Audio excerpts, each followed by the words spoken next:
অনুভূতি প্রকাশের পূর্বে ছোট্ট একটি গল্প বলতে চাই। 1972 সালের শুরুর দিকের একটি গল্প। দিনটি ছিল শনিবার, বৃষ্টি স্নাত একদিন। সেই বৃষ্টিকে উপেক্ষা করেই শত শত প্রবাসী বাঙালি ছুটে চলেছে সেন্ট্রাল লন্ডনের দিকে।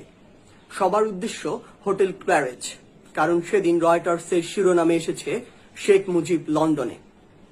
শুধু বাঙালিরাই নয়, শুধু লন্ডন থেকেই নয়, অসংখ্য প্রবাসী ছুটে আসছিলেন ম্যানচেস্টার থেকে, বার্মিংহাম থেকে।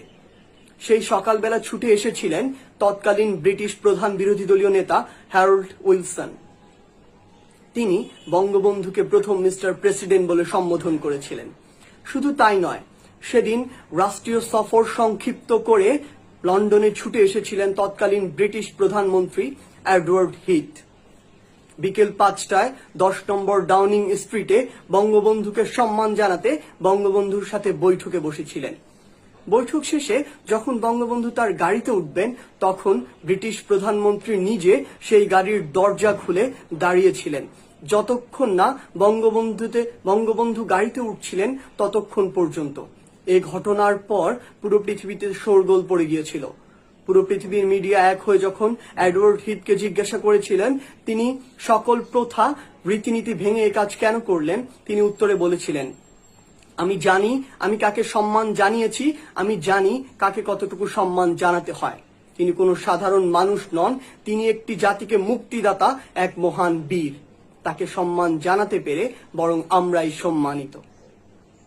আজ সেই বঙ্গবন্ধুর জন্ম শতবার্ষিকী মার্চ মাস, যে মার্চ মাসের 7 তারিখে 1971 সালে তার একটি তর্জনীর হুঙ্কারে পুরো 7.5 কোটি বাঙালি ঝাঁপিয়ে পড়েছিল যুদ্ধে। যুদ্ধ শেষে ছিনিয়ে এনেছিল স্বাধীন দেশের স্বাধীন পতাকা। অনেকে বঙ্গবন্ধুর সেই ভাষণকে আব্রাহাম লিঙ্কনের গেটিসবার্গের ভাষণের সাথে তুলনা করে থাকেন, কিন্তু আমি কখনো সেই তুলনা করিনি।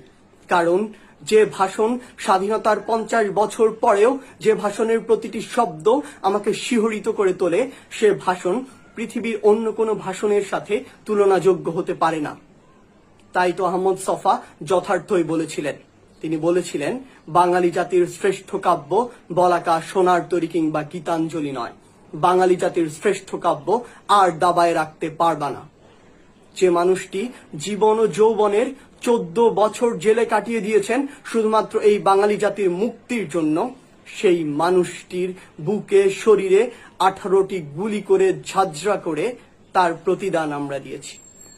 এতটাই অকৃতজ্ঞ বাঙালি আমরা।